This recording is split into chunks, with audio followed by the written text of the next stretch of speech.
Welcome back. I'm Tiffany Meyer from the Department of Defense, back to the Department of War. Here to discuss President Trump's decision to rename the Pentagon is Bart Marcois, former policy analyst and Energy Department official. Bart, as always, thank you so much for joining us. First, what's your reaction to the Department of Defense being changed back to the Department of War? I like it. It's a very muscular move. It's a strong move, and it sends a very strong signal to our allies and our enemies alike. Von Clausewitz famously said that war is the continuation of diplomacy by other means. He used the word politics, but he meant in today's language we would call it diplomacy. And he didn't say defense is the continuation of diplomacy by other means. And it changes how people look at us, and it changes how people view American diplomacy. When it comes to messaging, why do you think it's being done now?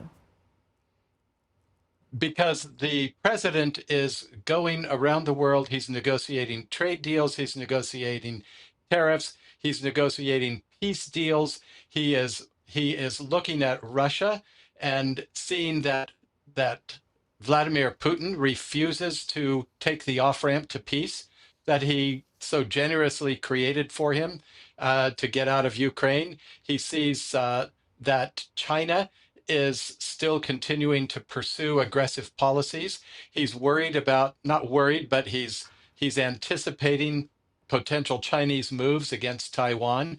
And he's saying to Russia, China, Iran, anybody, North Korea, anybody who's listening, Venezuela, this, if you don't take diplomacy, what awaits you is war. Digging into that, this does come on the heels of the military parade in China, where both Russia's Putin and North Korea's Kim Jong-un joined Xi. As a former diplomat, talk to us about the broader significance here, as in what message is that sending to other countries, specifically our adversaries? Well, those three are trying to send a message of unity, and India has always wanted to be the leader of the non-aligned movement, and they've always been close to the communist countries, to Russia in particular. They're upset at the 50% tariffs because Trump put the high tariffs on them because they wouldn't stop buying Russian oil. But I think the message rings hollow, especially because India and China are still not at peace with one another. They're still fighting over the border. They're still upset over the border.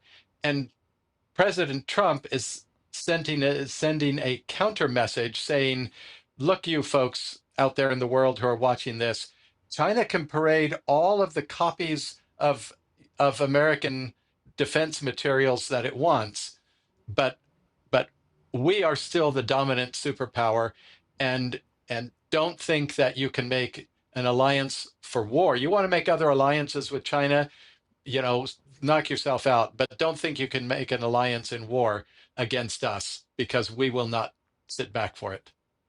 And I want to go back to your first point of it being a very masculine name. We've seen the Army hit its recruitment goals 4 months ahead of schedule. How do you think a name like Department of War will impact morale? For example, Pete Hegseth often talks about bringing back the warrior ethos.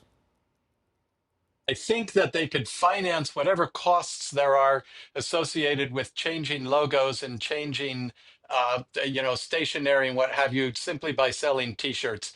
They're going to sell 100 million T-shirts that say Department of War on them in the first 30 days. It boosts it. Let me tell you a story, Tiffany. I don't know, 15 years ago, maybe, I was taking a quick flight from Washington, D.C. to Nashville, and I was seated in row one, seat B. I was thrilled. First seat, first guy off the plane when we landed. I walked onto the plane and I couldn't see. It was dark. There were hardly any lights, just the running lights that they had on. All the other lights were turned low. And I sat down in my seat, and there was some guy next to me, and he had taken the whole of the armrest between us. And I thought, what's with this guy? And he didn't move. He didn't say anything. Once my eyes adjusted to the light, forgive me, I looked over and I realized he was a Marine. He had been wounded, and he was in a body cast, and his arms were in a cast, and they were out like this. And they had turned the lights down because he was being brought home from Bethesda Naval Medical Center to be at a hospital near his family. He'd been wounded in Afghanistan. And I started talking to him, and he told me about the rules of engagement. He was wounded because the Taliban fired anti-aircraft rounds at the infantry. Rather than point them up in the sky to shoot airplanes, they pointed them horizontally and fired them directly like machine gun fire, but they were flak, they were anti-aircraft flak at our infantry troops. Our infantry rules of engagement said that when they were fired on out of a mud hut, they could not fire back until they saw the person pulling the trigger, because there might be women and children in that mud hut. This was under Barack Obama.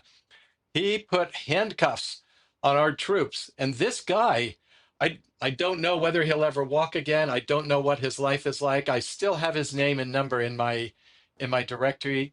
I doubt he remembers me, but boy, I'll never forget him. I'll never forget what a projection of weakness did to that United States Marine and to how many other soldiers. Look at the people you see around you that you know that were wounded in Iraq and Afghanistan because they were sent in there with handcuffs on. This name change is saying to the world, we are not handcuffed. Our commanders are empowered to fight, to win, to wage war. That's what the message is. And yes, that's a very masculine message. And that's going to make people feel confident sending their sons off to war. And given that sacrifice that you just mentioned, and even those who did pay the ultimate sacrifice, how does a name like Department of War fit in with the peace through strength strategy here? Because if you are the biggest, baddest person in the room, nobody goes and picks a fight with you. Ronald Reagan said that 40 years ago. The big guy in the neighborhood didn't have to fight. Everybody knew that if they messed with him, that they would get destroyed. There's a saying that I'll sanitize, fool around and find out. He is sending a message, don't fool with us because you will find out. You don't have to go to war if you are prepared for war. The Romans understood that thousands of years ago. People have understood it for thousands of years. And all President Trump is doing is bringing that understanding here. If you want peace, prepare for war.